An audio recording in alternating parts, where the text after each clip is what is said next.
আমি এখানে ওয়ান ক্যামেরায় বলছি, মমতা ব্যানার্জি যদি নিজে এখানে আসে আমাদের এই প্রতিবাদ সভা রুখতে পারবে না।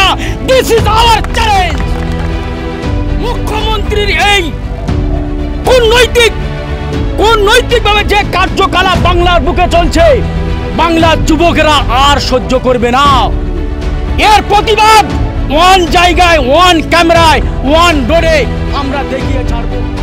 যারা অসহায় ছেলেরা, যারা ওই পুলিশ হেফাজতে গিয়ে যারা নির্মমভাবে হত্যা হয়েছে, তাদের বিচার যদি সঠিক না হয়, এই বাংলা কিন্তু আমরা, এই শান্তির বাংলা কিন্তু অশান্ত জায়গা হয়ে যাবে।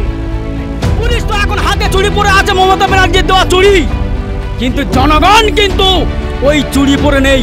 এর বিচার পুলিশদেরকে নয়, মমতা ব্যানার্জি খোদ মমতা ব্যানার্জিকে দিতে হবে। আরো অনেক মানুষ, অনেক মায়ের কোল খালি হবে।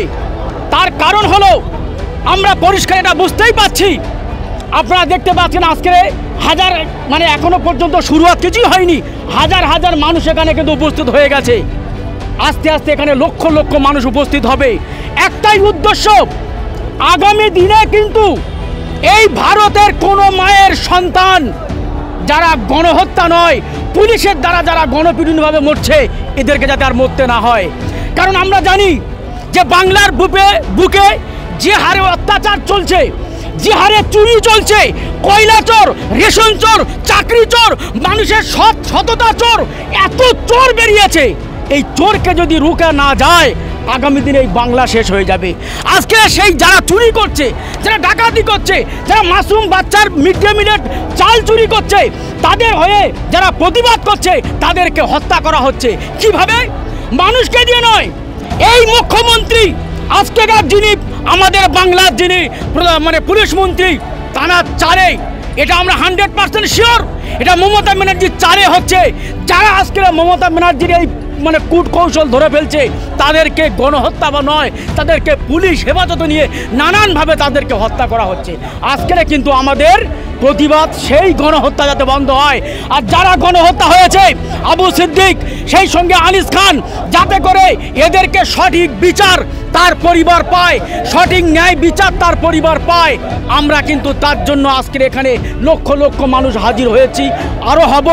আশা করি আজকের আমাদের এই যে প্রতিবাদ সভা, পুলিশ কেন, মমতা ব্যানার্জি নিজেও, আমি এখানে ওয়ান ক্যামেরায় বলছি, মমতা ব্যানার্জি যদি নিজে এখানে আসে আমাদের এই প্রতিবাদ সভা রুখতে পারবে না। দিস ইজ আওয়ার চ্যালেঞ্জ, প্রকাশ্য চ্যালেঞ্জ। আমরা অনেক সহ্য করেছি। মুখ্যমন্ত্রীর এই কোন নৈতিকভাবে যে কার্যকলাপ বাংলার বুকে চলছে, বাংলার যুবকেরা আর সহ্য করবে না। এর প্রতিবাদ ওয়ান জায়গায়, ওয়ান ক্যামেরায়, ওয়ান ডোরে আমরা দেখিয়ে ছাড়বো। এবং যদি এই আনিস খান, এই আবু সিদ্দিকের মতন যারা অসহায় ছেলেরা, যারা ওই পুলিশ হেফাজতে গিয়ে যারা নির্মমভাবে হত্যা হয়েছে, তাদের বিচার যদি সঠিক না হয়, এই বাংলা কিন্তু আমরা, এই শান্তির বাংলা কিন্তু অশান্ত জায়গা হয়ে যাবে। আইএসএফ কিন্তু শান্তির জায়গাকে অশান্তি করতে চায় না। যদি কেউ চায় এই শান্তির জায়গা অশান্তি করতে, আমরা অশান্তি করে আবার সেই সোনার বাংলার শান্তি আবার ফিরিয়ে আনবো। এটা আমাদের চ্যালেঞ্জ। পুলিশের বিরুদ্ধে আবু সিদ্দিক হত্যা করেছে, সেই পুলিশের কাছে আপনারা বিচার কি পাবেন? আমরা পুলিশের কাছে বিচার চাই না। পুলিশকে যিনি কন্ট্রোল করছেন, আমরা সেই পুলিশ মন্ত্রী মমতা ব্যানার্জির কাছে এর জবাব চাই। জবাব তাকে দিতে হবে। পুলিশ তো এখন হাতে চুরি পরে আছে, মমতা ব্যানার্জির দেওয়া চুরি, কিন্তু জনগণ কিন্তু ওই চুরি পরে নেই। এর বিচার পুলিশদেরকে নয়, মমতা ব্যানার্জি খোদ মমতা ব্যানার্জিকে দিতে হবে।